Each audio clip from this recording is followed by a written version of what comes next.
Hola a todos, es un gusto saludarles, bienvenidos a este video. Hoy vamos a estar hablando del contenido 2 de nuestro módulo 1.6, tiempos verbales. Empecemos ya con ello. En inglés hay fundamentalmente 3 tiempos verbales, justo igual que como en el español: pasado, presente y futuro.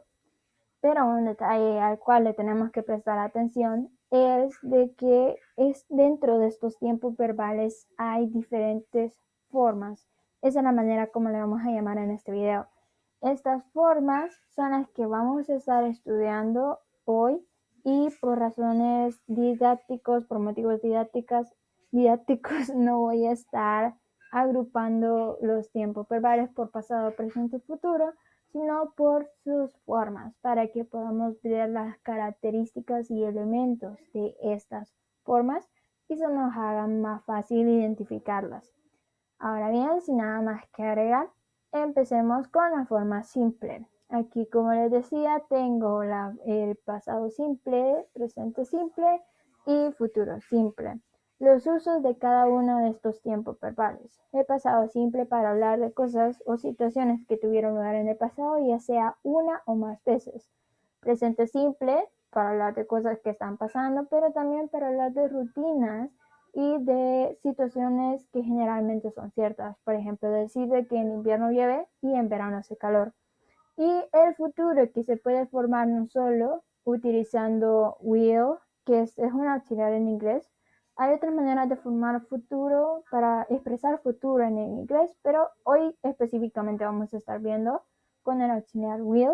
También se puede utilizar para hacer predicciones y para expresar decisiones espontáneas. ¿Cuál es la característica que comparten tanto el pasado, presente como el futuro simple? Es de que no necesitamos más auxiliares. Y aunque esto puede sonar contradictorio, porque les dije de que will, lo que utilizamos para hablar en futuro, si es un auxiliar, en realidad no es una contradicción, porque en las otras formas que vamos a estar viendo más adelante en este video, sí necesitamos auxiliares extra, aparte de will. Entonces, pónganle atención a eso y ya les quedará más clara la diferencia. Otros aspectos a considerar de las formas simples de los tiempos verbales. El de que en presente necesitamos hacer una inflexión cuando estamos hablando de la tercera persona singular. Ella, él, eso, he, she, it, o por ejemplo decir Mariana, Pedro, mi perro, y así sucesivamente. Tenemos que hacer pequeños cambios en los verbos, ya sea agregando S, ES o IES, dependiendo de la terminación del verbo. Ahora, ¿cómo hacemos las oraciones negativas en la forma simple? Sí necesitaremos un auxiliar específicamente para el pasado simple y para el presente simple. Este auxiliar es do. Y cuando es para tercera persona singular, por ejemplo aquí, por ejemplo con Elizabeth, tercera persona singular, utilizamos das para el presente y la partícula not, y después la oración de manera normal. Y para el pasado sí es did, tanto para primera, segunda, tercera persona.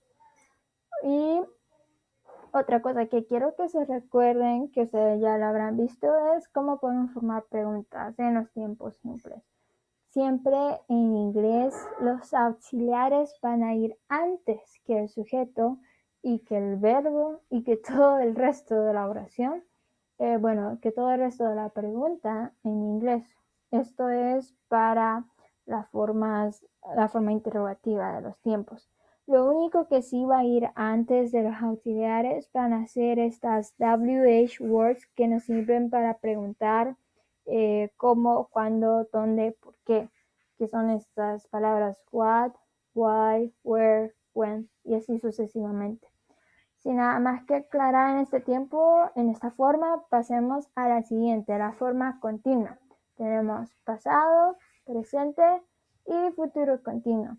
Estas se utilizan para hablar de la progresión de acciones, ya sea que esta progresión o una acción que estaba pasando tuvo lugar en el pasado, que está pasando ahorita o que va a pasar en un determinado momento. Entonces, ¿cómo formamos la forma continua de un tiempo verbal? ¿Qué necesitamos? Lo tenemos aquí. Necesitamos el verb to be, conjugado ya sea dependiendo de la primera, segunda, tercera persona o del tiempo pasado, presente o futuro. Y necesitamos la terminación del verbo, el verbo con la inflexión o terminación ing. Estos elementos son muy clave y por el segundo elemento que tenemos la terminación ing nos podemos confundir porque si recuerdan les dije en el video pasado de que esta terminación se utilizaba para nombres, para adjetivos y ahora vemos que también se utiliza para parte de verbos. Entonces, ¿cómo podemos distinguir de que no es un adjetivo, sino parte de un tiempo verbal? Simple, necesitamos para los tiempos verbales continuos, necesitamos siempre el auxiliar to be en su conjugación correspondiente según el tiempo que estemos hablando. Eso tenemos que echarle ojo y no se nos tiene que olvidar para que se nos haga un poquito más fácil a la hora de traducir. Cosas que también tenemos que recordar de las formas continuas. La conjugación para las terceras personas, que es la que tenemos aquí en color, was para pasado, is para presente y en futuro, que si no tenemos. No tenemos is para hablar en futuro de manera continua, siempre vamos a utilizar will be y acá a la par el verbo con su forma ing. Ahora la posición de not para poder tener la forma negativa. Aquí tenemos was not, is not, will not be, respectivamente pasado, presente y futuro para que ustedes puedan recordarse de dónde tenemos que poner esta partícula de negación. Y la formación de preguntas que viene siendo bastante igual a la estructura de los tiempos simples, pero en vez de tener solamente el verb to be o cualquier otro verbo, vamos a también necesitar el verbo terminado en ing. Ahora, los tiempos perfectos, las formas perfectas de los tiempos. Aquí tenemos entonces pasado, presente y futuro perfecto. ¿Qué tienen en común estos tiempos? Simple, el uso del auxiliar have y la terminación del verbo o el verbo en su forma pasado participio. Esta terminación para los verbos regulares es la terminación ed. Si se recuerdan, también es una terminación para adjetivos, pero igual que con la forma continua de los tiempos, para la forma perfecta de los tiempos necesitamos un auxiliar. No solo necesitamos una palabra terminada en ed para formar este tiempo, sino que también necesitamos el auxiliar. En este caso va a ser have, ya sea conjugado para primera, segunda, tercera persona en el tiempo pasado, presente o futuro. Ahora bien, ¿cuáles son los usos de estos tiempos? Para el pasado perfecto, este se utiliza para hablar de cosas o situaciones que pasaron antes que otras situaciones pasadas. Es como decir el pasado de el pasado.